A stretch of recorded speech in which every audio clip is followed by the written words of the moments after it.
Hey, baby girl. On to my show. Hey, lady, love you. Let me tell jokes about you? Yeah. Okay. Bye. I'll see you, kiddo. Hi, I'm Chloe. That man was my daddy. He is a comedian. We're gonna tell you a story. This is my stepsister, Anataya. She really likes ballet. This is my sister, Jordan. She's in college, so she rolls her eyes a lot. That guy with the trumpet is my stepbrother, Rafa. We're going to tell you a story about my daddy and his friends. It's a story about his friend Robert and their very good comedy show. I'm not saying it's a very good show, it's just the name. I don't think this story is a big deal, but Daddy wants us to tell you anyway. In the winter of 2016, my dad, a 46-year-old former minister and father of 4, met a 23-year-old comedian, actor, and model named Robert. In the winter of 2017, they started a comedy show.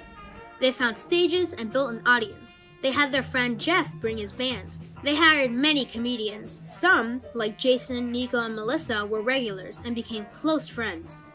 They had fun. In January of 2018, they decided to put the travels and antics of Very Good Comedy Show on film for 1 year. Now, they're sharing that story with the world. We need to be sitting in the same place. Yes. Okay. Ladies and gentlemen, I am Robert Punchur of the Very Good Comedy Show, here with a human manifestation of mothballs, Mr. Aric Grooms. And I am here with the champion of the 2017 Williamsburg Crying Contest, Robert Punchur. God, fuck your old ass memory. You just did that one. I better take it off. All right, ladies and gentlemen, I am here with my great grandfather, Mr. Aric Grooms. And I am here with former member of the... Wait. And I am here with member of former... It's okay. It's okay. We can do the meds. We can take a nappy nap. We can come back tomorrow. All right. You still have tomorrow. At least 6 more of them in your life. All right, bye. He's old. That's the joke. People have pets are stupid.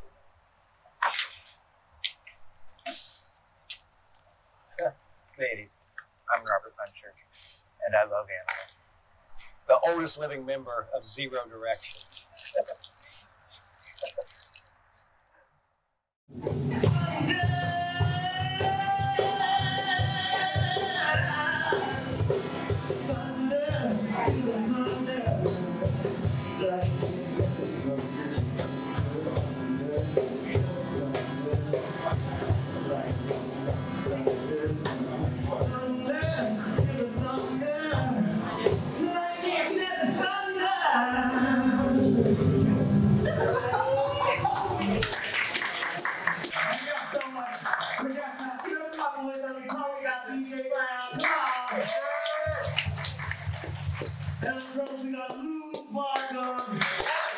Let's really get this show started, because your first comic is here. He's the winner of USA's First Impression. Let's make some noise for my guy, Jason Scoop. Come on!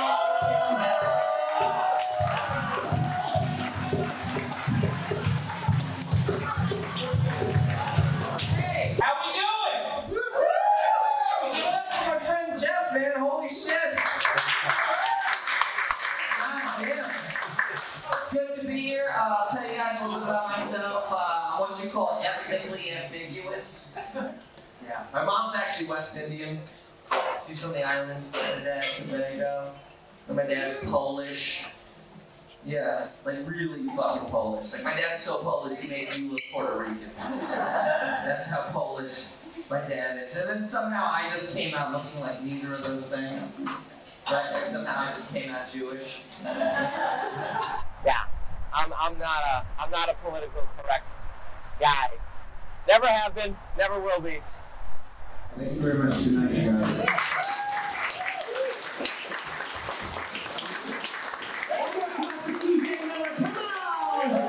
Make some noise for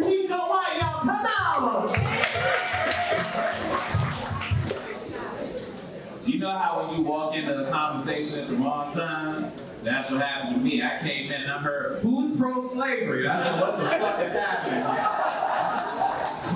And just so you know, I was very cautious about who said what during the pro-slavery part. Thankfully, you all passed the test. Now look, I'm black, that's obvious, but I got a very weird compliment the other day. Somebody said to me, they said, Neko, you know why I appreciate you, man? I was like, nah, I'm down for compliments. Why? I said, because you're unapologetically black.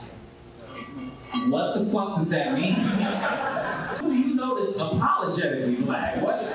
You know what's funny about the New York City comedy scene? It's like a cheese grater almost. Your ego is the cheese, right?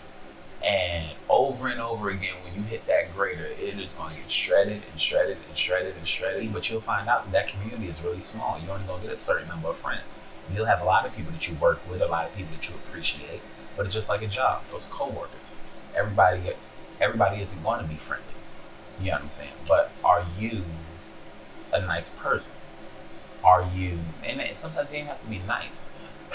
Are you just decent to be around? You see her on the New York Comedy Festival. Make some noise for my girl and yours, Melissa Diaz. Come on!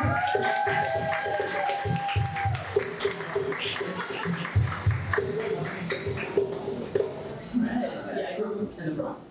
But I was weird there too. Maybe just me, I don't know. I was the only kid that wanted to be a werewolf in my school. Right? You can get away with that like first 4 years of your life. But then kindergarten comes around, you have career day. Remember that? One by one, they just single you out just to make sure, I guess, you're not, you know, just kind of out of it. Everybody was giving great answers that day. This teacher was losing her fucking shit. She's like, oh, Timmy, what do you want to be? A firefighter? Oh my God, Timmy. You're gonna save so many lives. Oh my God, I'm so proud of you. What about you, Melissa? A werewolf. Okay, Melissa.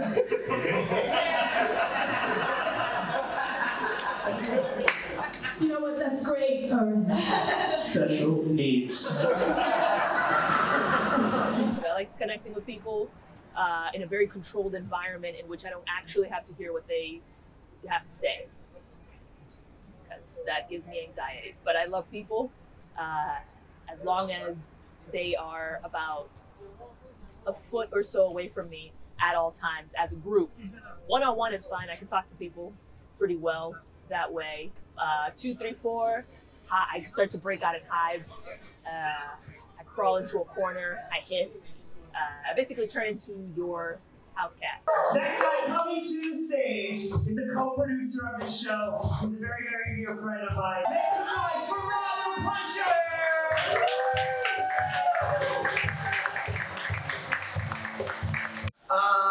Try not to let any of the jokes don't bother me because I am also part of what people call the snowflake generation. I know you've heard that one. That means I'm going to be perceived as being overly sensitive and underly masculine, which, if I'm being honest, kind of hurts my feelings.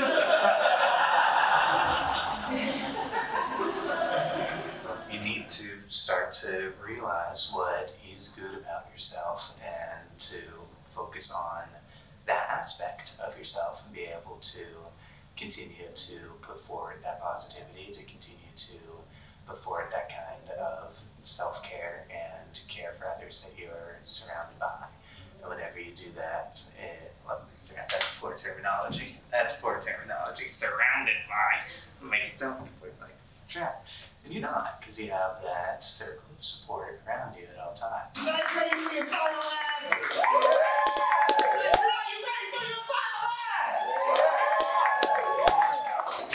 Next guy coming to the stage is one of my favorite people. He's a co-producer of this show. Now, I don't do this for everybody because this is my thing, but I want y'all to bring him up like this. When I say Aric, you say Grooms. Aric! Grooms! Aric! Grooms! When I say Aric, you say Grooms. Aric! Grooms! Aric! One more time.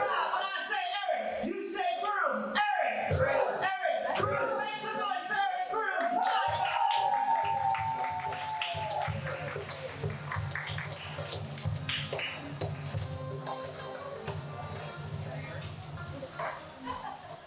I go down the city. gone. I have been gone. I always go. I've been going long enough now that people kind of rip me, like the guys down there, we're kind of buddies and stuff. And they'll always ask me, they'll be like, yeah, hey man, how's your Hebrew?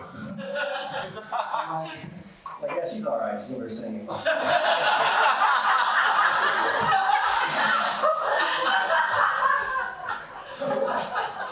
I always thought if I could outwork and outlearn my competitor, then I could be successful. Everybody's funny. There are a lot of people that are funny. There are a lot of people who are smart and attractive or whatever it is you want to say. But I'm like, okay, in order to be successful in this, I have to outwork and I have to outlearn everybody that I'm competing with. Thank you guys so much. You guys are awesome.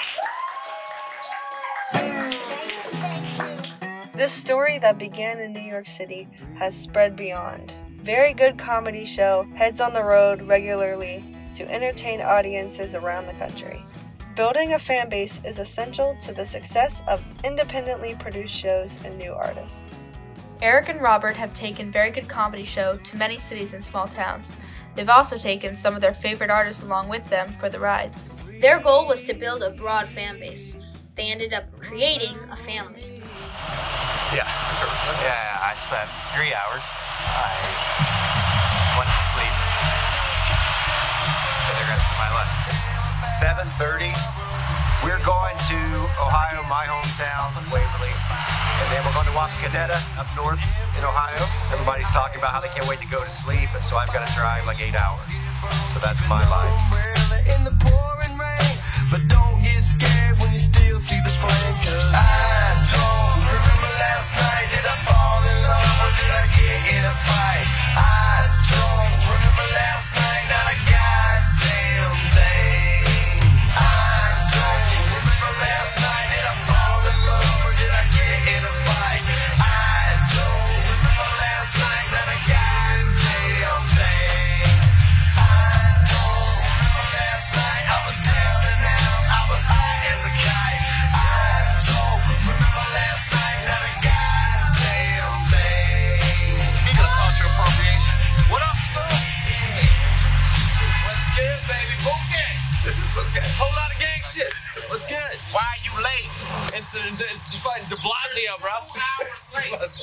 It's De Blasio. De Blasio, whatever his name is. Where's Melissa? Where the fuck is Melissa? No, Melissa's been here. You got here 6. All right. Okay. Like I said.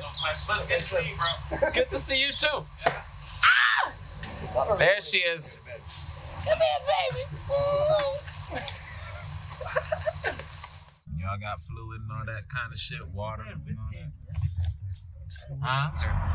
I like fireworks because they're fucking awesome. The whole reason this was brought up in the first place is because Joey's like, oh, fireworks are fucking.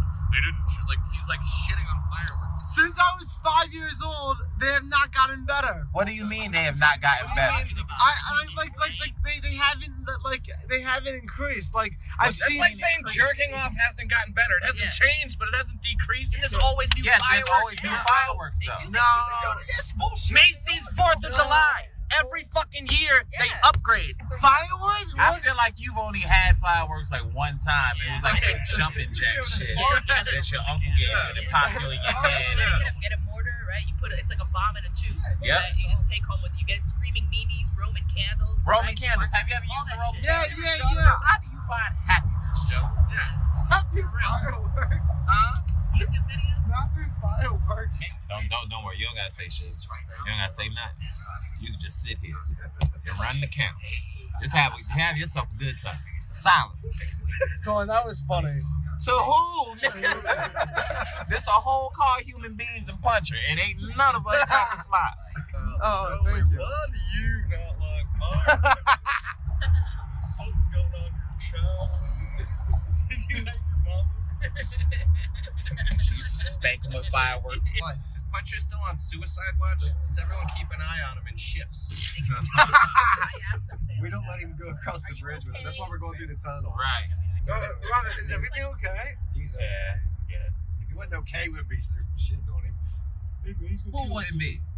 Yo, you've never seen me around sad Punchur. I've seen strangers concerned about Punchur. Like, we were in Woodstock. She didn't even know. She's like, is that guy okay? Wait. Stop. What the fuck were you doing in Woodstock that you made high people concerned about? God bless. You want to hug? Look, we group hugging Rob after we get to the first rest stop. Yeah, man. Every rest stop, Rob gets a group hug. Portrait of a sad man. I just wanted to sleep. Yo, someone's getting pregnant tonight, son. Pregnating the whole state. Nice. Scoot, getting motherfuckers pregnant. I'm pulling out. What? That went to fireworks. No, I swear to God, I spent like $1,000. Now people say like, oh, all that money went up my nose. My money went in the sky and blew up. If you're not paying for a product, you're the product. That's really true. It's like every time I hear Eric's accent, I just want to eat fudge. Yeah, no, it's like that southern. It's like, yeah, like sweet tea. Every time I hear it, I get nervous.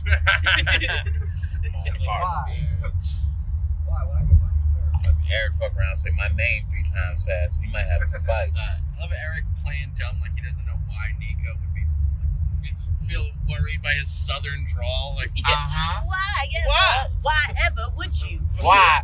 Strange. Now, boy, tell me why you would feel like my accent is worrisome to a lad like you. I say, why would you ever feel strange? Like Foghorn Leghorn. I say this nuisance here already. I say. I don't care who you are. That's funny right there. That's funny right there.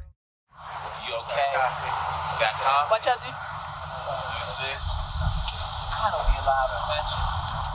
Nah, man. I don't want you. How bad you want this coffee? How much was the coffee? It's $1.81. $1.81? You ain't gonna miss $1.81. Look. It was a warm summer's evening on a train bound for nowhere. Met up with him. I think I did that song. I feel like I missed the bar too. This is the cameraman. This is Joey Rinaldi. This is Robert Punchur of the Very Good Comedy Show. Anything you like to say, bro? I'd rather be asleep. But you won't be getting any sleep. We're in West Virginia. I'm wearing a Kentucky shirt, and I'm from Ohio, and I got my best friends with me. Who wouldn't want to be living this life, right?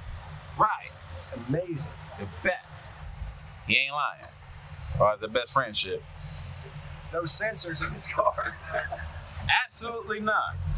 Remember last night, did I fall in love or did I get in a fight? I don't remember last night, not a goddamn thing. I don't remember. Want to be awake? Yes, I do. I want to be awake and as much of life as I can possibly be awake. What makes the cut between hobbyist and pro? Well, this is something that you have to really want to do and that you are doing, because no matter what your situation is, you can have a family that you need support, you can have a job that you have. Somebody like me who does this full time, I don't much care about any of that. If you want to do it, do it. And if you don't, then get the fuck out the way. So if you want to do this, it's here for you. And if you don't, please believe comedy, stand up itself will be fine without any of us. You know what I'm saying? Art form will live on. So do you feel like just doing stand-ups make you one-dimensional? Is that your problem? That, or I might just have gone burnt on it at a point. This is a fucking component. Like look, this is the first time I fucking talked today, and I'm talking about myself. There's like a narcissistic element to it that I'm trying to fucking break. Rob, he asked you about you. Yeah. Notice how that's already not narcissistic? Yeah. Yeah. Okay. I don't get why people like Scoop and shit. You ever hung out with Jason Schism? I have a lot. Or Jason Scup? I think the Scoop is very intelligent. Yes. And slightly insane. So he's just a unique individual, and he has an interesting perspective on things, and he's cool. Y'all weren't privileged to know New Scoop. First open mic Scoop. Michael Jackson impersonator Scoop. Fresh up the Apollo scoop. Yep. Yeah, Neko was at my very first open mic I ever did. Yo, y'all are two sides of the same retarded coin, yo. I'm telling you. You got the slow delivery, and then he got whatever his delivery is. We both, listen, we come from the speech impediment family. It's fast, nasally, and misfit toys. Yo, I just can't get over Punchur's outfit. This is a walking telethon. He looks like a coke dealer from Miami. Wow. And you look like his customer. Yes. Guilty. Guilty as charged. Oh, and Joey doesn't? Look at that fucking face. Jesus Christ.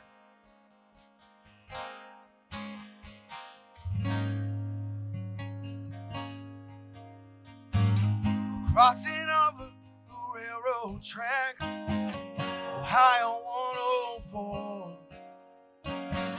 It's been a while since I've been back, stopped by Noel's corner store. There's Margie Davis still walking around town to see it's love she's been looking for.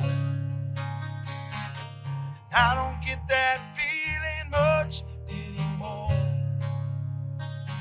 I started thinking maybe I should come back home.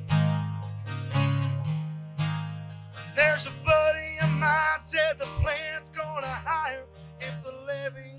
Artists find their sense of being while creating their art. The painter comes alive with a brush in his hand. The actress feels herself by portraying someone else. A preacher yearns to be in the pulpit. And a comedian doesn't exist unless they are on stage. I'm super excited to have this group of guys here tonight, but I'm going to let Brad bring them on stage here, especially this good-looking one back here. You think he's good-looking in the door? Wait till he comes up here. This is Robert Punchur. Head for Robert. Thank you. He calls me pretty, then doesn't even shake my hand afterward.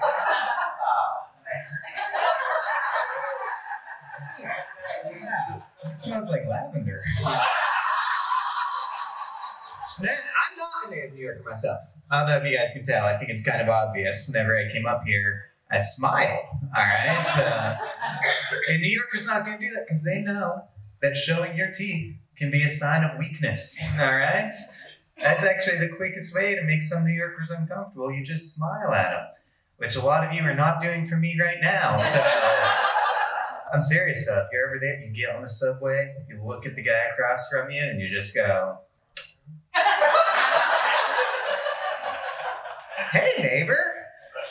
You'll get stabbed in the smile. All right? On that note, are you guys ready to get this show going? Yes? And please give me a round of applause for Miss Melissa Diaz. Give it up for Robert, your host. Host with the most. Up until 2 years ago, I never even went anywhere in the U.S. at all because I grew up in the Bronx. Every single state I've been to has always been something interesting going on. Like Tucson, Arizona, right? Very excited about that. I was like, oh my God, what is it the people in this magical desert town do for fun? And it turns out it's cocaine. It's a lot of cocaine. Now, this is a musical space, so I feel like I want to end on a song. This is my song about shoes. If I pay for these today, I'll be broke until I get paid.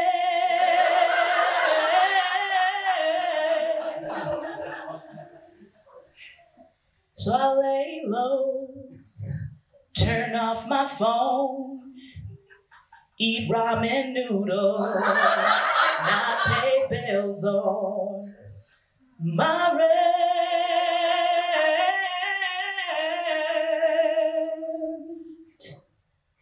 Worth it. 'Cause I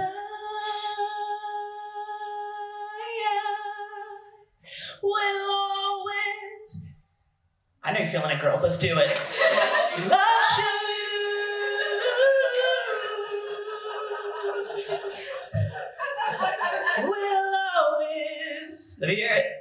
lost shoes,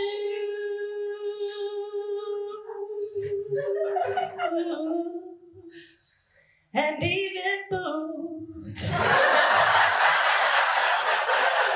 Thank you for the 6-part harmony. You guys have been great. Have a good night. Thank you. One more time for Melissa Diaz. Let's make him feel welcome, guys. Fill it up for Mr. Joey Rinaldi. Oh, Plug, Ohio. Keep it going for Aric Punchur. Yeah.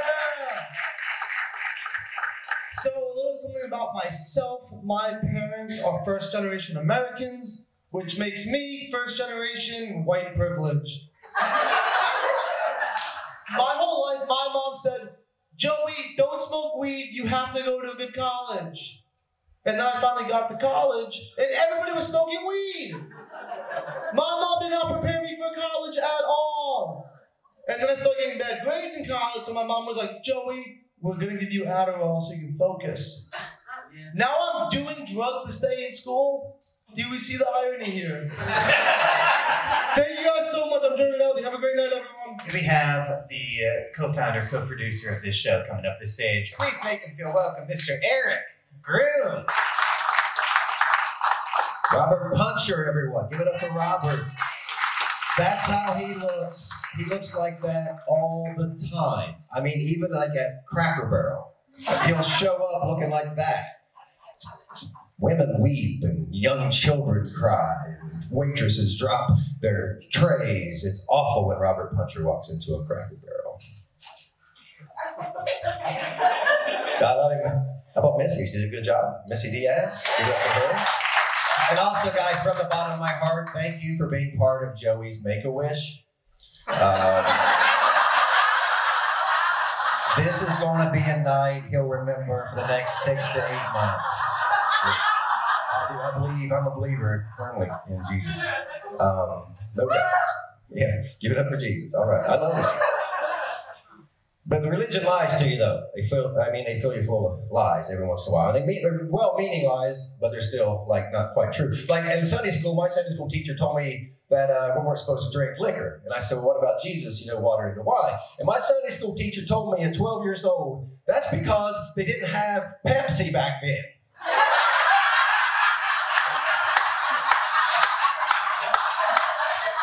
Like, you tell me Jesus Christ can turn water into wine, but he can't invent Pepsi?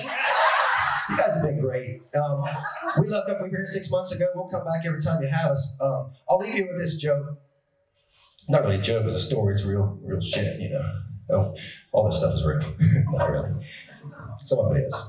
Too much of it is, honestly. If I go to the Women's March this year? Somebody did back there. I see the hand. Who watched your cat? Look, I'm sorry. I don't mean to. I'm sorry. That was bad. That was really bad. I'm really sorry.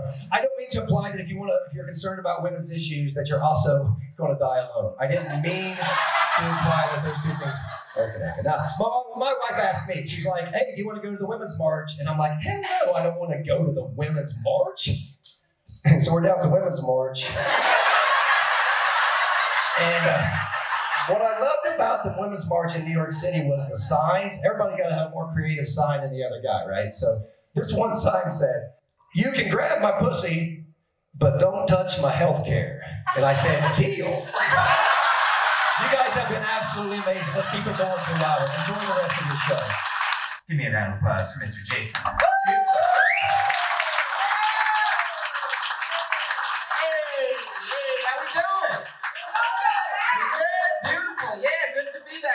Rob and his gay face, huh? Yeah, it's great to be here living the dream. When I was a little kid, I dreamed of one day performing in a bomb shelter, huh? Man, no, I'm Catholic. I like the Catholic faith because I'll be honest, Catholics show up twice a year, Christmas and Easter. Rest of the year, I'm boozing, I'm fucking in the bathroom of the Moon City bomb shelter, I'm doing blow, cheating on my taxes. Christmas and Easter, dunks in the basket. Boom! Heaven, huh? You know what I think Trump should hire as his press secretary? Cat Williams, the comedian. Cat will just come out, put a gun on the podium. Good evening, ladies and gentlemen. If the president says there were 9 million motherfuckers in the crowd, you better believe there were 9 million motherfuckers in that crowd.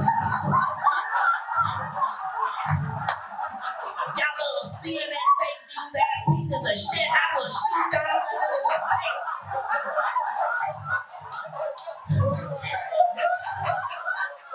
If the president says he would have saved them little kids in Florida, he would have saved them little kids in Florida. Everyone tighten up on Florida.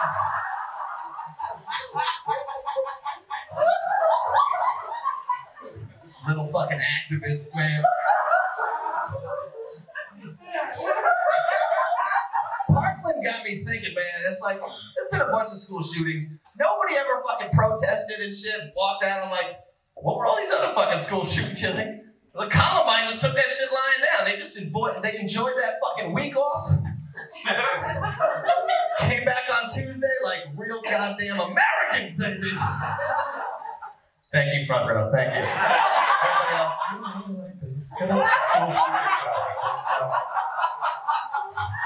Guys, that's my time. You did great. Thank you.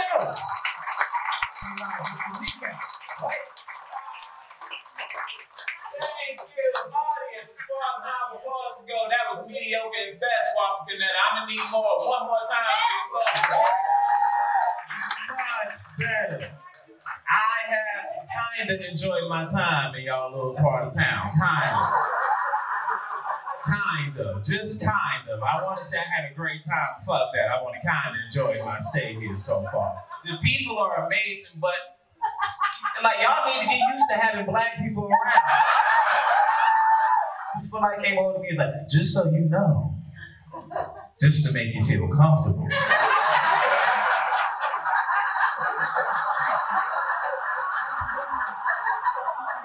You're not the only person of color here tonight.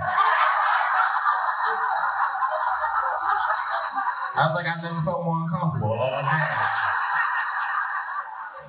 You think I thought I was the only black person here? The name of this city is Wapakoneta. That's a black chick from the hood. The fuck Jason mentioned a hurricane. He mentioned Hurricane Sandy. I'm also from New York. Let me tell you something. Be grateful for whatever job you have and just thank God that you are not a fucking weather reporter for CNN. That is the most thankless and dangerous job that I have ever seen. Do you notice whenever there's a hurricane, they send their reporters out in the storm?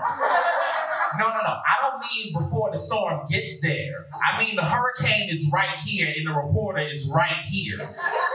And they still try to be professionals. This one lady, she was out there for this hurricane in Florida and the wind was killing her. But she was still trying to do her job. She's like, it gets still in this part of Florida. It gets still in this part of Florida. We're gonna need you to evacuate.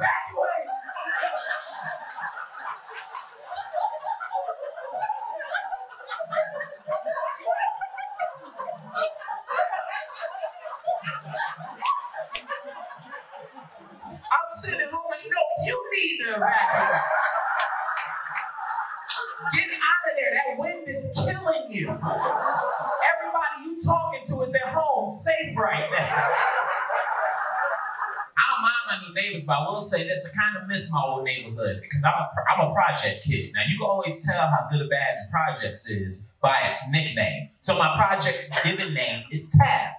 Nickname, Taft Afghanistan. Just to give you an idea of what I grew up around. It was a fucking war zone. So growing up, when I was a teenager, one of my friends, he got shot. And he got shot pretty bad. Now, mind you, there's no good way to get shot. You'll never see somebody get shot and go, oh, that's a 10 out of 10 right there. Do you know who shot you? He said, yeah, I know who shot me. I said, cool, you gonna tell the police? He said, nope, I can handle it. And that's when I learned that Swizzy is built to be a gangster and Neko White is built to be a comedian, because if you shot me and I know you shot me, I'm telling everyone who speaks my language that you shot me. I'm bringing that up. A conversation don't got shit to do with getting shot.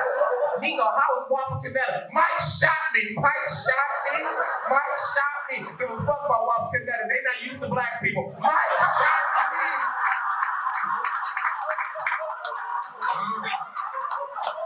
You're amazing, I'm Neko White. Thank you.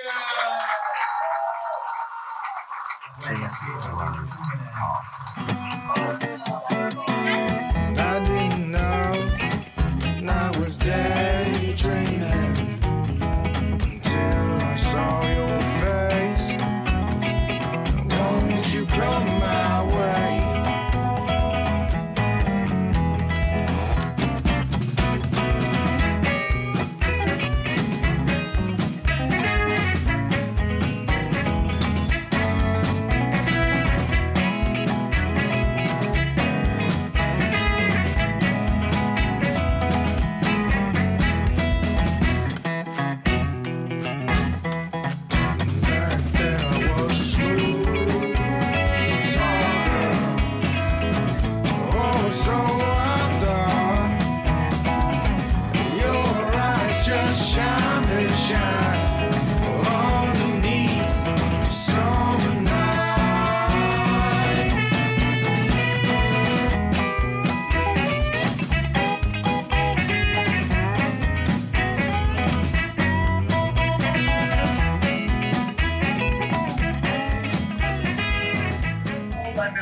That's the guy who's like, oh, I'm an ally.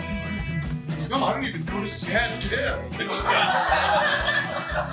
actually checked out with their personalities. That's a creep. That's a creep. Give it up for Robert Punchur.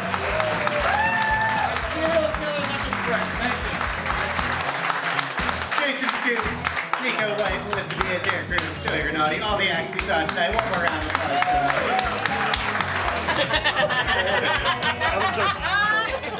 Actually gonna build a golf course over the lake. We're gonna keep the lake. Environmental issues, believe me, but we're gonna build the golf course above the lake. Where's my drink? That's the most important thing of anything. Whichever. Just for you. Thank you. Oh, what? Oh, that's forgiven. Is there a roofie in here? I hope so. Is there a roofie in here? Everybody. Good evening, ladies and gentlemen. We are here at the Lake White motherfucking Tavern, entertaining the people. I know you do it. I mean my thanks sincerely. I don't take compliments lightly. Hey, why are you yelling at me? Well, I just had to what are you yelling at me? See if I can hey, get come out. Hey, put me on fucking TV. I run this fucking joint.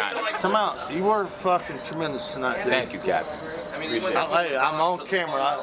I didn't have to say that. He definitely did. I wanted to say that. Yeah.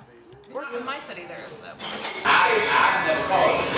Here's to when you're living in a van down by the river. I was sitting in a bar, the gobble with the line, wishing that we had some cocaine. On a Tuesday afternoon at the end of the winter, and we was just waiting on the spring.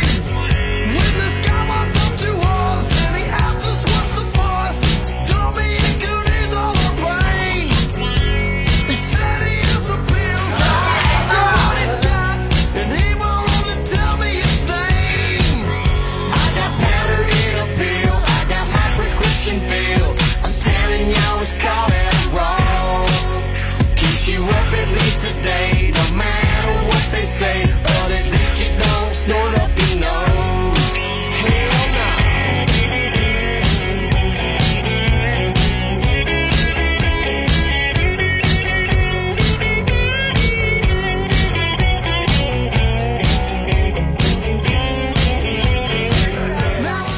We love it. They are the funniest. We love very good comedy. You know, getting a sense of the vibe, the culture out here in Ohio. I love this state, man. This is a special place.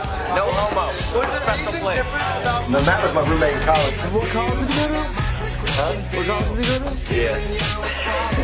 We went to a college. It was a... What college? Pyromania College. Your mom's college. Your mom's college. Where went to Aric Grooms? I did not go to Aric Grooms. I went to Circle of Bible College. It was actually called it was called Circle Bible College. But now it's a higher grade school.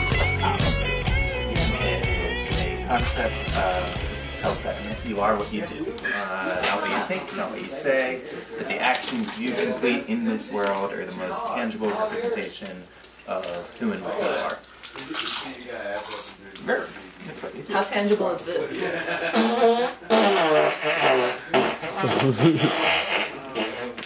Can I hear it one more time? I thought I was the most childish one here. You just beat me by leaps and bounds. You really are like very like good on camera. Thank you. All of you guys are, but like you especially. You I'm looking right you in person. I look at the screen. I'm like, oh, you look better here than my actual eyes.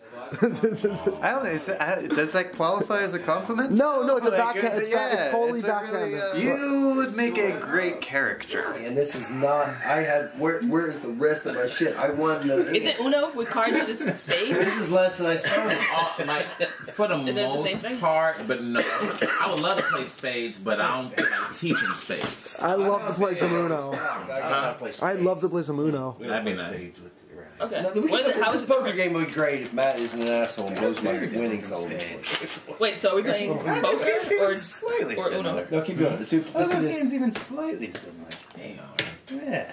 No, this is good. Let's play this. This is good. Let's just do another round of this. This is good, guys. This feels good. We're connecting. Do you not feel what's happening right now? I've driven with you guys at 7 in the morning. I've been with you for, we're connected. These are the days we will always remember. Forever and ever. I'm not remembering this. I mean, it could just be the beef jerky talking. I took my shirt off when I parked the car in the driveway. I was proud of myself. Right. Punchur said, I jumped out and I took my shirt off and put my hat on like I won the Daytona 500 when I made it here drunk. Punchur's like, have you had your shirt off the whole time? I'm like, no, I just threw it off. He's like, oh, okay, good. It was funny though, right? We can get some of the guns out later. Let's shoot some guns. You're gonna have to clean them after. I hate It's like guns. a lot of work. That's good. Thank you. I don't hate them, but He cleans his guns. I heard it. I got cards. All right, I am the big blind. I'm the small blind. You're the big blind. This is my actually proposed gun solution. If you need to have the automatic rifles with the full magazines, have it in a locker at a range that has to stay within that facility. You can go. So you don't need You can go down. Listen, I think this is the pair. I get same hotel. Yeah, I want you bring it in my house. All right. I'll challenge you all. Hey! I'll challenge you all. I am pro. Hey, excuse me, sir. I can listen while I'm laughing. If you're a real American, I am pro killing, murdering flags do you own? as many people as possible. With as many magazine You've been murdering as many magazines. Like as many. The fact you say magazine capability. No. You don't know shit about guns. Hey, please let him finish. Scoop. What about Nico? Thinking I'm serious. Nico's the only one here who's like, yeah. No. Oh, no. I know you ain't serious. Honestly, folks, I think that like if you go to school, if you're not happy with the grades you're getting, you should go in there and kill all those kids, son. Like honestly, I mean like just go in there like Let him sit. I'm talking like Let him sit in this. Let him sit. Yeah, Nico takes over. Oh boy. No. I want you to tell us again what we need to do when we get in bad grades. Listen, kids. Let him sit in this. This is a very unexpected take that Nico would take. No, kids. Kill the other kids, son. Tell the kids. Yo, kids. Kill the other kids. Fuck it. 2K for the kids. Shoot up 2K for the kids. Don't cares, son? No, honestly, kill the other kids. If they treated you wrong, even if you feel slightly emotionally bullied, kill them. Kill them. Use bullets. Put them in their head. You'll get so much attention. CNN will put your face on everything. MSNBC, Fox News, fucking Al Jazeera. They will put your face on shit, son. Google, you will be in Google forever. If you feel disenfranchised and you really want to make a mark, and you want to leave your fucking plate, and you'll feel like you'll never really do anything, you're not capable of doing anything in life, like you can still kill lots of people and become an icon, a killer icon. If you like, yeah. Eric and Dylan will never be forgotten. Thank you, Columbine!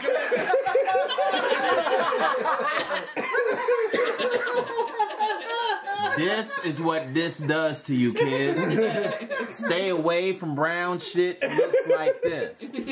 Otherwise, you too can end up like brown shit that looks like this. Like this. It's Nico being racist.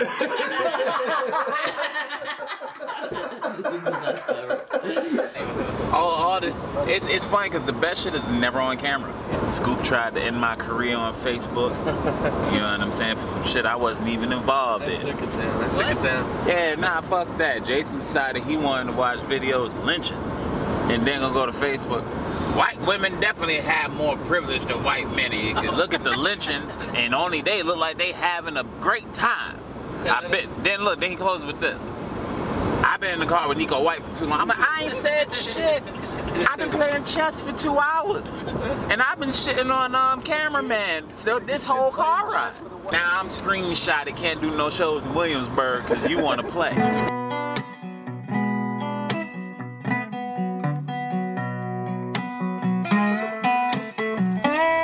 Home, home, home on the other side of that bridge. And all that's between us and home is all these cars.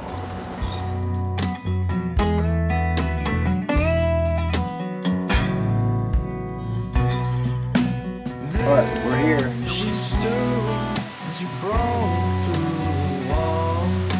And I see blue eyes trigger and fall. You slightly shifted to waving hair. Hey, smile to the side. Her eyes lit wide.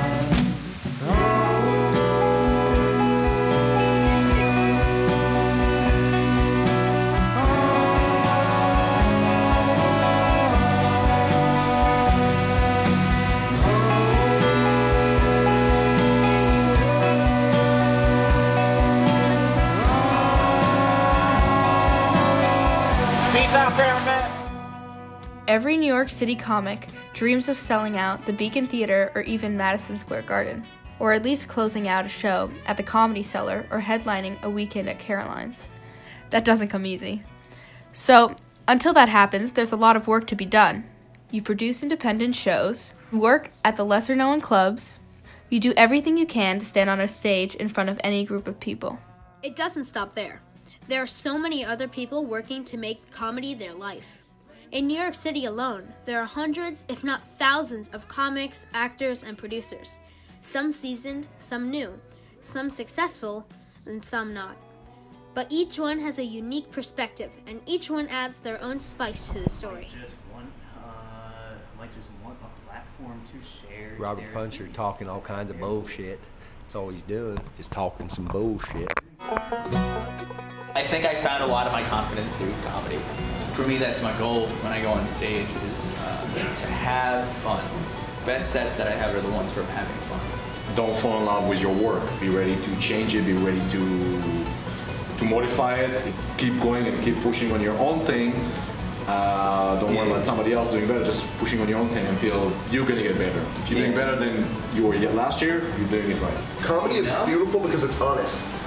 You can tell if somebody's full of shit because you know, like when I hear your material, I know it's Robert Punchur material. Yeah. You know, but then there's people out there that'll basically Google a joke, change it up just a little bit, and it's not like they can get up there and they can fool most of the people with some half-ass shit. But when I listen to Robert Punchur, I know it's you, and I think that that's the most beautiful thing about it because you can't replicate comedy. When you get that first, like, fucking real laugh, and you know it's genuine, you know it's not your friends or family, it's strangers that are laughing at something that you worked on, that's like the fucking, that's Easter and Christmas all at once. Just fucking 4th of July blowing up inside of you, it's the best feeling ever. It's so, and then you're like, all right, this is why you put up with all, like, 50,000 shit open mic sets, and you're like, oh, well, it's all worth that good one show I had. Dad was a comic from, like, 74 to about 5 years ago. Okay. So I was raised with it, and then I started comedy when I was 20, so whenever the fuck that was. So when my dad was raising us, I was born in 82, and that was in the boom. Yeah. And so as just a road comic, he could make a very decent living. It's a viable business option. Here's how minimalist it was in the 80s. Was there was in Seattle there was 7 clubs. Now there's 2. Okay. 7 full-time clubs working 7 days a week, and you would, as the host of a show, get flown to another city for free, get put up for free, and get paid like $700, which is what a feature gets now, but not flown or put up. Yeah. So the amount of money that a comic does get now has gone down since the 80s, which is insane, and gone down significantly in 25, 30 years. Used to be that people went out to see live comedy, and now people go see the comedian they like. They trust the artist. Yeah, exactly. It's the way that music went. I mean, our grandparents and our parents went to see live music. Hey, what are you going to do Saturday? Let's go see live music.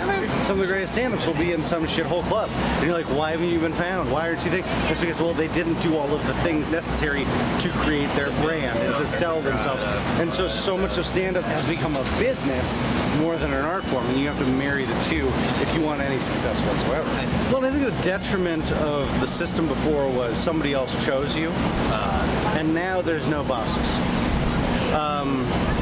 You know, you look at somebody like Bo Burnham, for instance.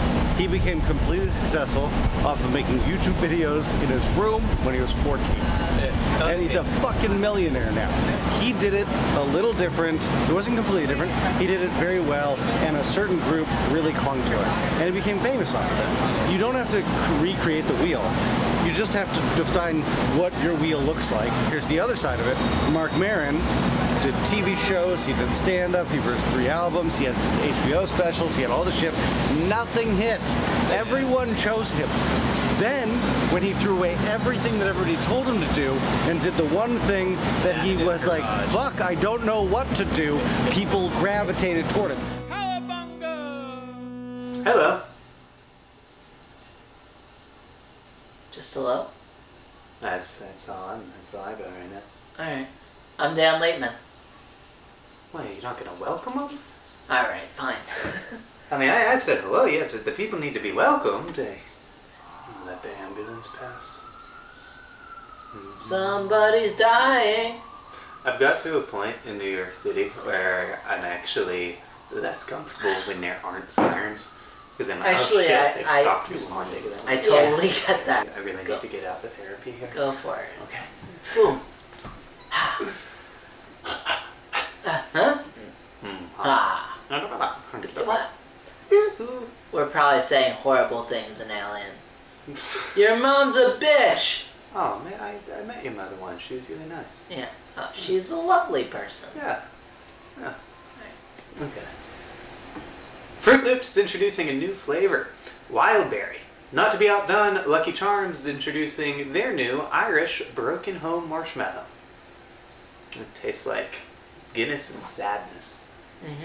Independent artists must define themselves, create their own brand. The days of the network executives showing up at a club and discovering a Jerry Seinfeld or Ray Romano are a thing of the past.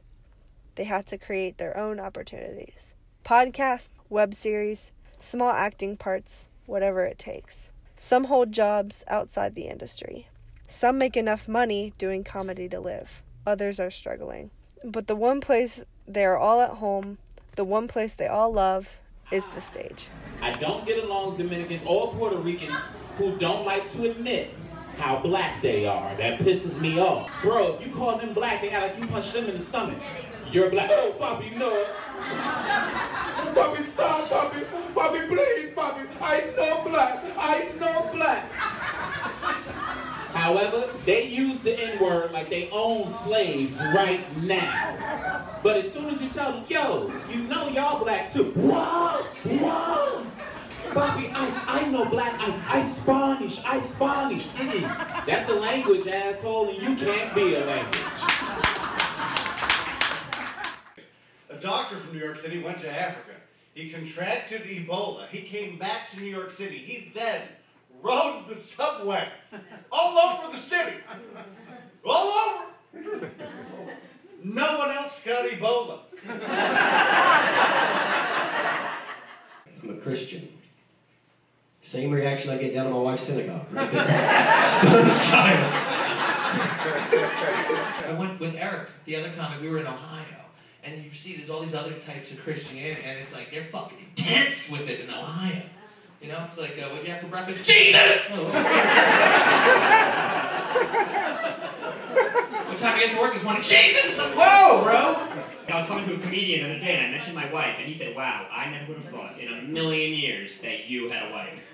And I said, can you explain this to me? Am I giving off a gay vibe? He said, no, not gay. Virgin.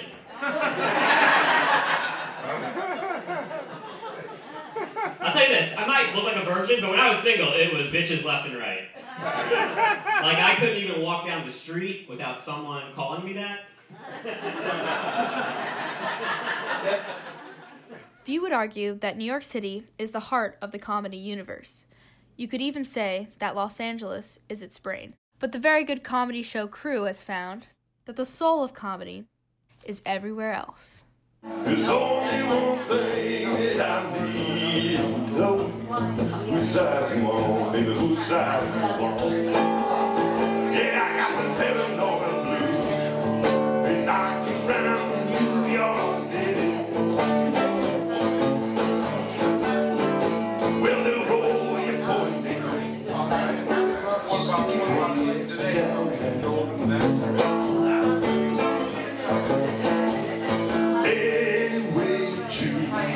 Bound to lose New York City. Realize it's down in the nick of time. The first message I get back quite often is, in your pictures, you look like you rob people. You know what? Y'all are sons of bitches, man. I didn't want to laugh right there, man. That's the laugh of agreement, and I don't really appreciate it much. I want to do that joke, and I want us to bomb, like, so hard. Like, dead silence and shit. You guys are just kind of sitting there like, no, Chris, you're an upstanding looking individual. Meanwhile, you see the guy behind the bar, brother like me, man, he's standing there like, that nigga do look like he robbed people, don't he? Oh, the booming laughter of agreement. Why do I go to Woodstock? Y'all ain't shit. I feel like this is a very Robin Williams, Matt Damon moment to hear about the hug me. It's not your fault. I also feel like you're relating to the act way too much, man. Making a game show for cocaine addicts called Where's My Line? I like that one. Me too. It could work. You don't have to comment after everyone in the show. Yesterday I flushed my friend's Adderall down the toilet. Now I just have roaches with perfect SAT scores.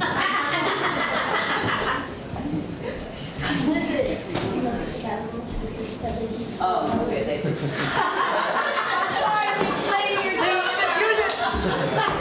you did my joke, and she still laughed. This is like a weird pseudo-nightmare of mine. That's great. Thank you, I appreciate that. I saw the funniest movie I've ever seen in my life yesterday. It's the Fire Festival documentary on Hulu. Did anybody else see that?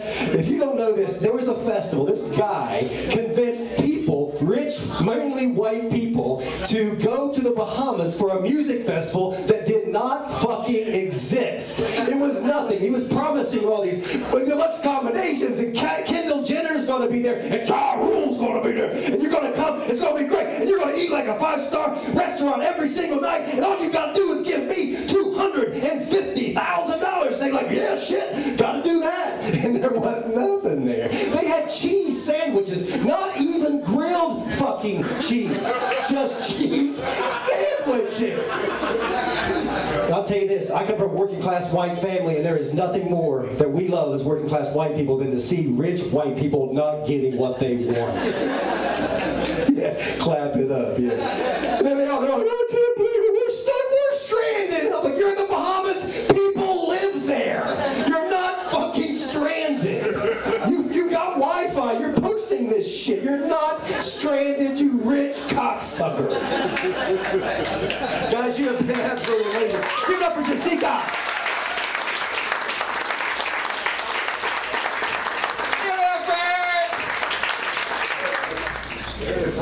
So I'm gonna tell you right now, coming to the stage next, this dude right here is so funny.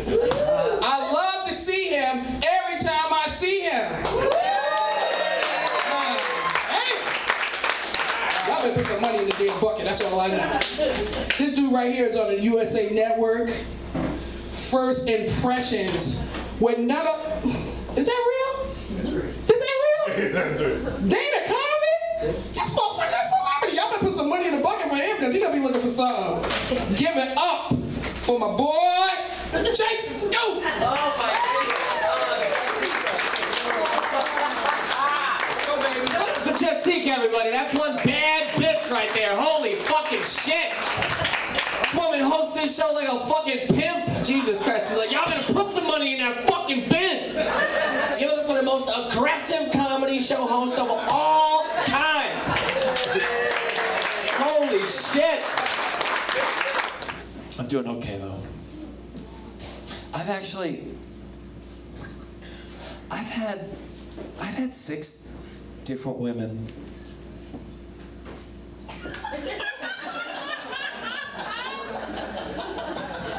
Who taught you how to walk? Fucking, that was the scariest walk. I was like, is that death coming for me right now? And I'm dead. Holy shit. If I walk slowly enough, no one will notice that I'm moving. Holy shit. And the fingerless gloves. Jesus Christ, how you doing, man? Oh, I died right there. That would be that. That was the funny. Can they see me?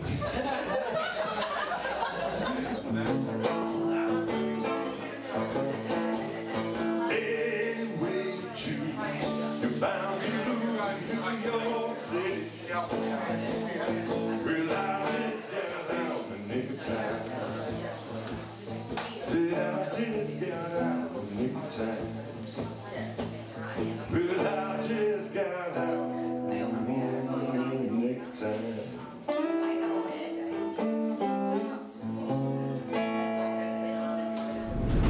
Said you wanted to smack her ass. Yeah, you know that's locker room talk.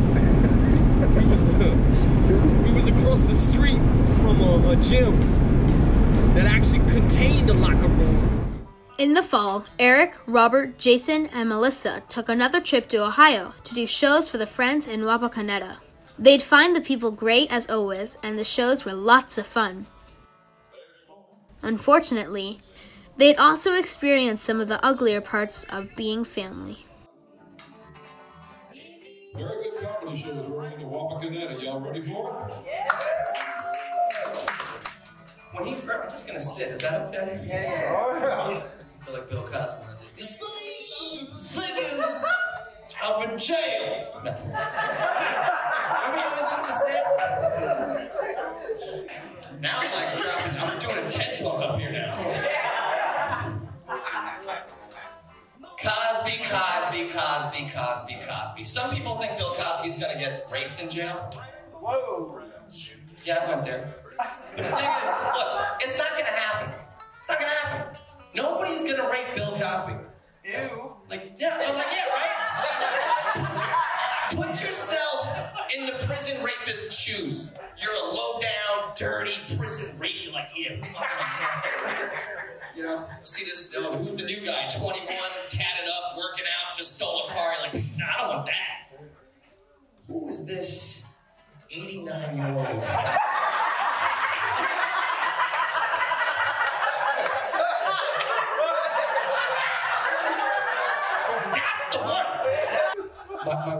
My wife's absolutely clueless. Came home that night after hanging out with my friends. She goes, "You smell like a brewery." I said, "No, I don't. I smell like a distillery and a winery and probably a dispensary." Okay, Melissa.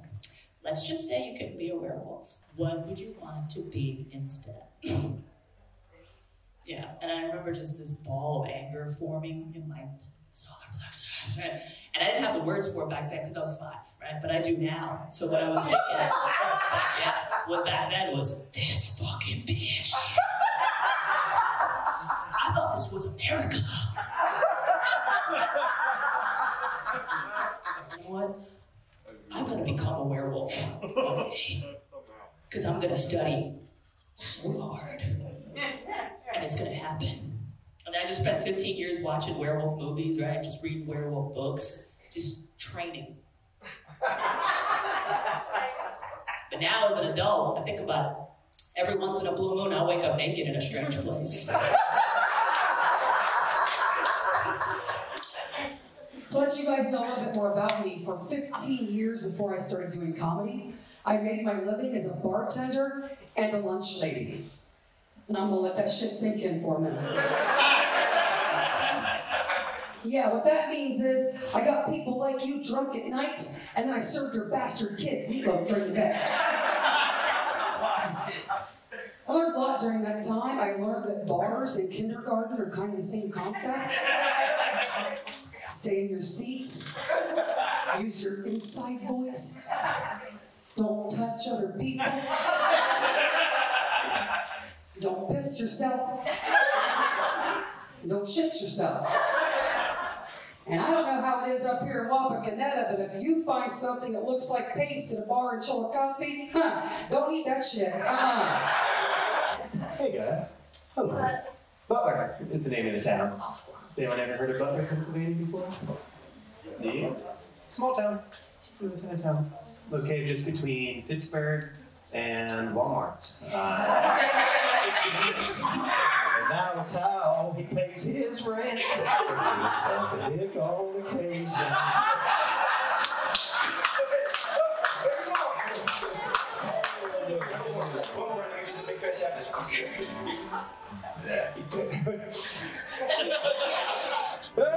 Like, remember when he was first running? Look how quiet. You guys gotta take the pole out of your ass. Let's all together. Reach in there. Reach up. Find the pole, wherever it is, lodged in your anus or your, I don't know how far, some of you might be further up than others. Find that, use some vanilla spice lube. Get up there and take the pole out so we can all have a good time. Huh? The city's cool. Wapakoneta is funny because it sounds like a Latino parent yelling at their kid, you know? That's what it sounds like. Wapakoneta, Wapakoneta, Wapakoneta, Wapakoneta. Wapakoneta, Wapakoneta, Wapakoneta, Wapakoneta, Wapakoneta, Wapakoneta, Wapakoneta. I tell you, father,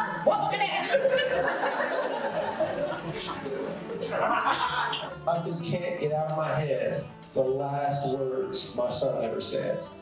And Pam's like, oh my God, what did he say? She goes, he said, you stabbed me, you son of a bitch.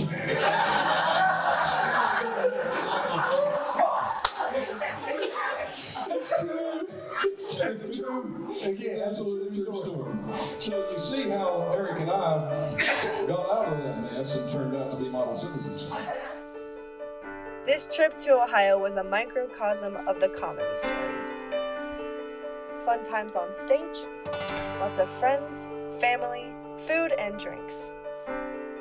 But this trip also had glaring evidence of the toll the artistic life can take.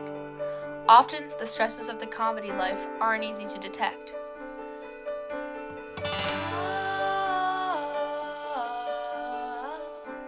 They are hidden in isolation or even silent depression.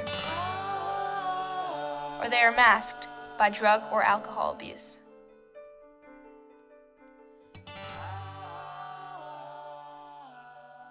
Sometimes, though, these stresses can't be hidden anymore. What may look like a glorious mountain was actually a dormant volcano, waiting to erupt. Tell us, how's that working for you? For me, great. From my abs, not so. Yeah, we went down to the gym. I thought it'd be great to showed me getting in better shape throughout the year. And I thought, let's walk at Jimmy Peoples. And so Matt comes down to Grand Central right there at this gym and gets good outside shots and shots of us working out. I had been up to like 3 in the morning the night before, hammered, and I had to do this at like 11. So I'm fat, and it's like January. It's like after the holidays. And Jimmy's, he hadn't had a drop of liquor and hadn't had a carb in 10 years. So he's out there just wearing me out. I literally we did an interview for Jimmy's podcast. I laid down on the ground. I laid on the ground, gave my interview laying down. That's beautiful. So I'm like, I'm not getting up. I could. I'm gonna lay right here. But still, it's reality though. It's like, it's what, because in the minds of all of the comics that have dealt with you, you were like a workout machine. And then it shows the truth. Like, you really was just like fat. So, me and Aric talks a lot. I always ask him about how was the last trip. And you guys went to Ohio. There was some argument, or somebody went off on someone. It wasn't even an argument. There was no argument. I was just my fellow. What happened, like with the comedians? Robert Punchur has been a friend of mine for what? God, I mean, he's our guy. He's our guy. Longer than you and Aric. Yeah, longer than me and Aric. Wow. I mean, I was going through Facebook after the incident. I was going through Facebook to find a picture from years ago. I went through all these pictures of me and Punchur hanging out like July 4th and different, that's been my buddy for a long time. He's our family. He's family. Yeah, he's like family. But I don't know, man. Punchur's on one right now because he said he's suffering with mental health issues and something stuff. happened. Like something popped up. I don't know what the fuck. It was weird. It happened. It started on the car ride out there. Yeah. Robert's sitting here, and I'm driving, and Scoop is behind me, and Melissa's with us. So Nico didn't go this time. I hear Jason. Oh my God, you're scaring the shit out of me, bro. Your stare is so scary. Oh my God. You look shabby. We just drove past a strip club that basically looked like a shed. This town is kind of scary, I'm not gonna lie. We're not in the town yet. Oh, you're just out in the country. Yeah, there goes that fucking stare again. Jesus Christ. I'm like, what? Ew. Like, I love you, but you're scaring me. I'm kind of scared of you right now. Then we get there, we went to Robert's house, and we're going to do a little bit of a show in his dad's garage, and Punchur's there with his friends from home. Like, these guys are people he went to high school with, and his family and all that. So this guy Brandon, who a comic from Pittsburgh, we filmed him doing some stuff he wanted us to do. And after, Punchur's just like in the background, just moving back and forth, not talking to anybody or anything. Staring at me like it's no longer like just like, it's like he was like, I'm like, what the fuck? Right? So then I kind of, at one point, I went to get a slice of pizza. Punchur's sitting there. I walk past him and I go to the other side of the room to grab my phone. I text Melissa. I'm like, yo, man. I'm like, Punchur's looking all crazy. And then I turn around. He's like over my shoulder, like looking at my phone. I'm like, what the fuck, Brett? And I'm like, he literally was going to. He was going to fight Jason. And the last thing he said, he's like, have you ever been hit? He's like, have you ever been hit? He's like, have you ever been punched in the face? He's like, you haven't, have you? And then I'm like, he's like right up in my face, and I'm still thinking he's joking. Because he laughs too. He's like, and I'm like, and then he like, I like kind of blacked out that whole thing. You're like, everybody else saw exactly. It was you talking about living it, and so it was like, it wasn't a laugh, it was hysterical. Yeah. No. So I had to swell up, which I can do. I'm like, he's going to kill Jason. I mean, we're in this thing that's got power tools and everything else. He's going to. Wow. He grabbed Jason's hand to shake his hand, and then he kicked at him. And he landed a kick. He like kicked him. Wow.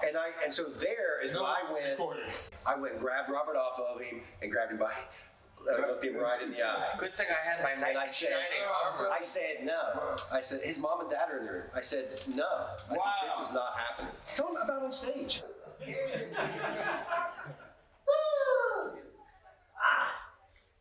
Actually, this is exciting. Last show I did was a.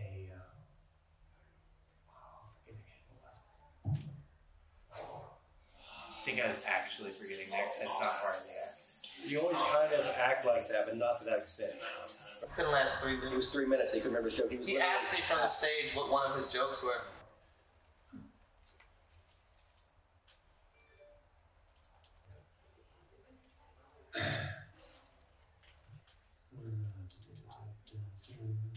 Scooby, what's a joke name? That's one of my jokes. Yo, That's fucking. Oh, you'll figure it out. You'll figure it out. The thing about the whole night is like, it was so out of character for you. And it's not because Scoop doesn't need his ass whipped. I told him that. I mean, I was like, look, you just want to know more people whooped your ass in your life, right? The things you said, people you pissed off, I'm wondering you don't get beat up once a week. And he laughs and said, yeah, you're probably right. So it wasn't that. It wasn't that you had something against Scoop. It was just it just wasn't you, how you were looking and acting. I think a lot of it comes from sleep deprivation as well. Because on that trip, you told me you hadn't slept the night before. Mm-hmm. And that's happened a couple times, man. It's happened a couple times where I'll have, if I have a period of, the worst episodes come on if it's like 48 hours of sleep deprivation. So you go 48 hours without sleeping? It's happened a couple times, yeah. Because you were that way in the first Ohio trip, but you slept on the way. Yeah, and usually whenever I travel, I like try to get in. It's not like a full restful sleep though, so it's not like laying in a bed getting 6 to 8 hours of sleep. Right. I'll do like those kinds of like meditative states, but it ends up not being fully rested. And if I get like if the REM cycle gets disrupted in the middle of something like that, it actually ends up being like more detrimental to the mind. I've been doing a lot of group therapy sessions on sleep hygiene and how that can have an impact on mental health and depression and some other like mental illnesses. I've also been checked into 2 clinics in the past month by loved ones for my own. Just to watch you? So he wasn't trying to get you. So you checked into places to watch you overnight and stuff? Yeah. Full background of the story. I went into a period of isolation and kind of like removal. I wasn't reaching out to you guys as much. I separated from Scoop's one of my fucking oldest friends, man. Mm-hmm. Scoop's one of the first people that I met in the city. And after that trip, I don't think we communicated at all. Well, I mean, not until the last West End show. Yeah. Your birthday. Yeah. That's the only time I've seen you guys communicate. When you were on stage this last West End show, you looked good, and Scoop was sitting right beside me. That's what he said. I love this guy when he's right. You know what I mean? So Scoop feels the same way about you. And I think that's the thing about that night that was weird was that, it was like we were fighting. It was like fights among family. Yeah, I always probably discounted your zoning outs. Like, there have been times we've driven back from Pennsylvania or someplace and you just played drums on your knees for like 20 minutes or an hour. And there's times when I talk to you, and that's the one thing when I'm driving, I can drive all day, especially if somebody there to talk to me. Yeah. I'm fine to do it all. But there have been times I talk to you and no response back, right? So I think for me... You also, your talking pace, like the amount of information and conversation that you I got a lot of stuff, I don't have much longer. You burned me out, man. I get it. There's a point where you just, okay, I got a nap. I get it, I understand that. But I'm saying it's just the awareness, okay, this person has these things they're dealing with, and they're in my life, and we work together, and we're family, or whatever, and then so I need to know how to deal with that. We wish the story had a happier ending. But the good news is, it's not over.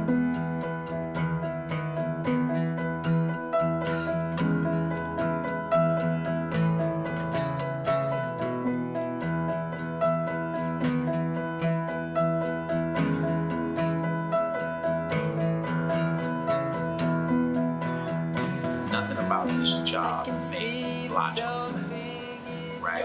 And the fact that I've been able to make it make sense for so long, and by grace of God, that it keeps making sense and the situation gets better as time goes on, that's a blessing.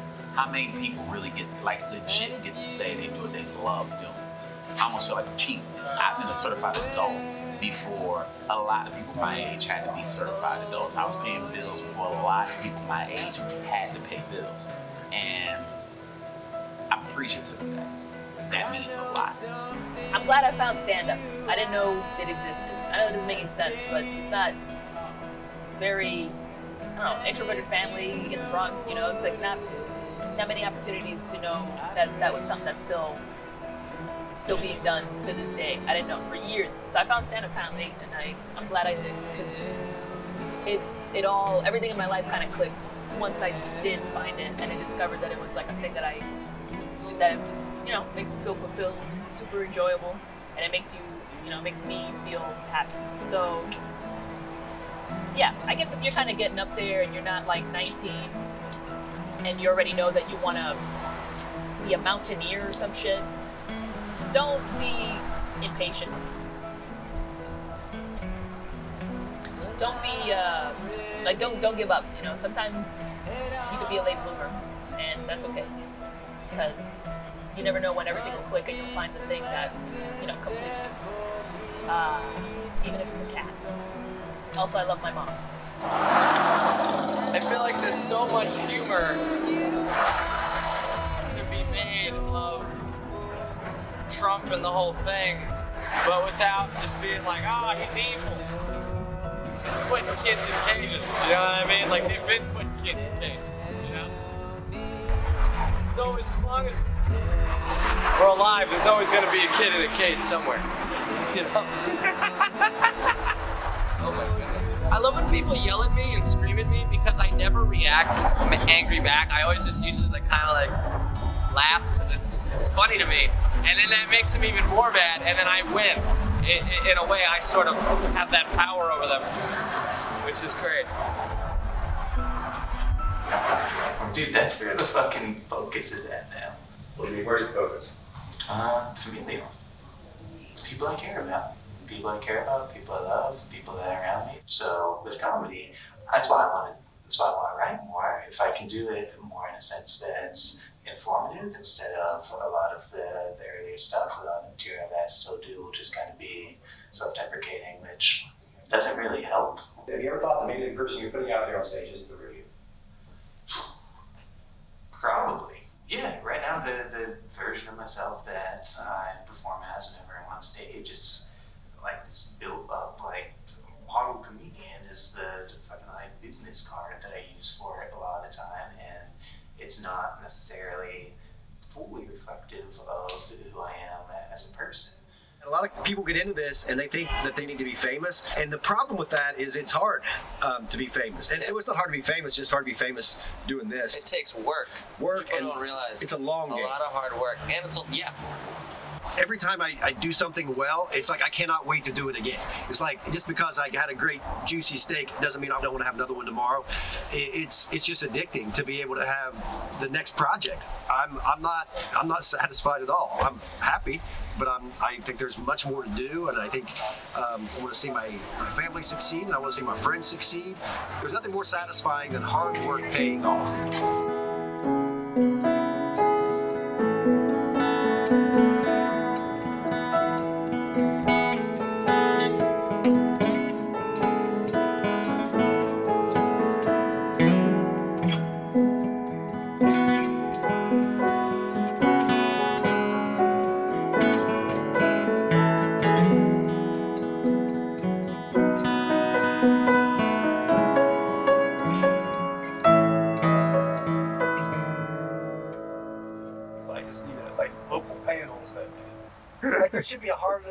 There should be a Harlem council on catcalling.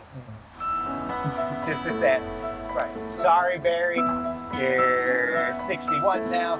Okay, you got a double jig. You just stay the fuck quiet.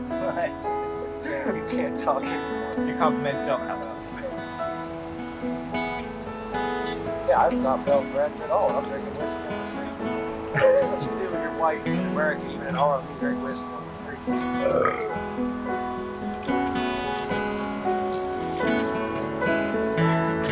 How are we looking?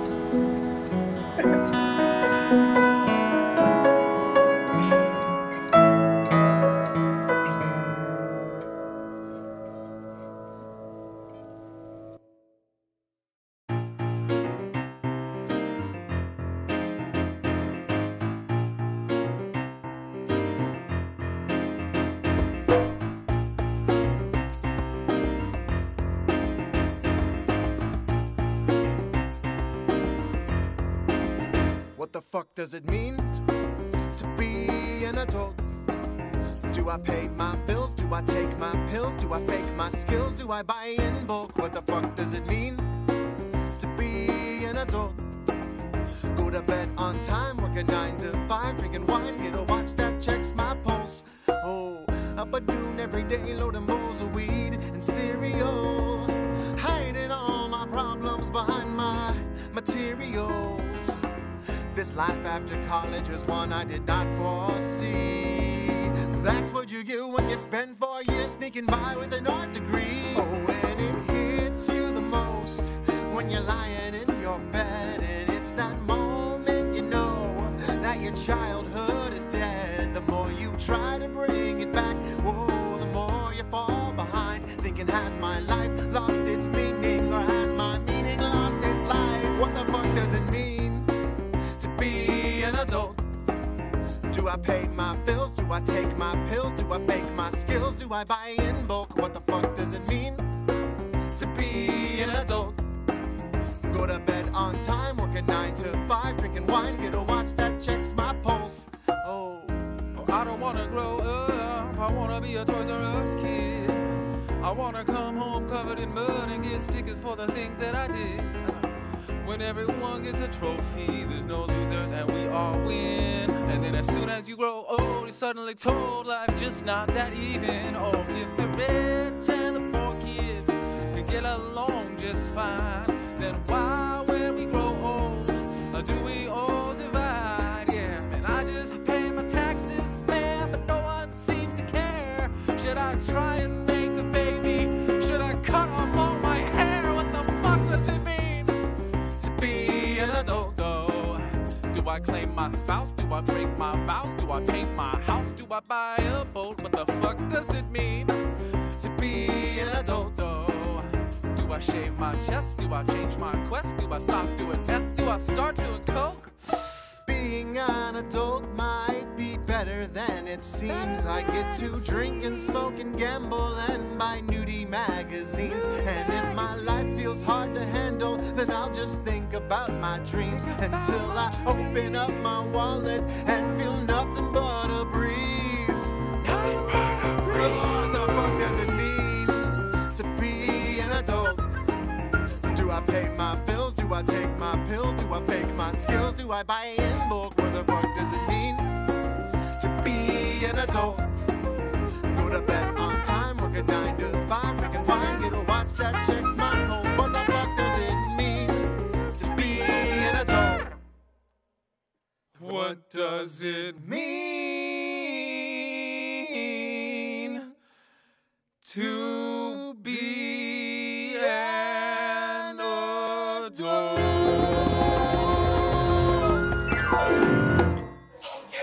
Forget like the camera's on, just stop looking at it. Shut up.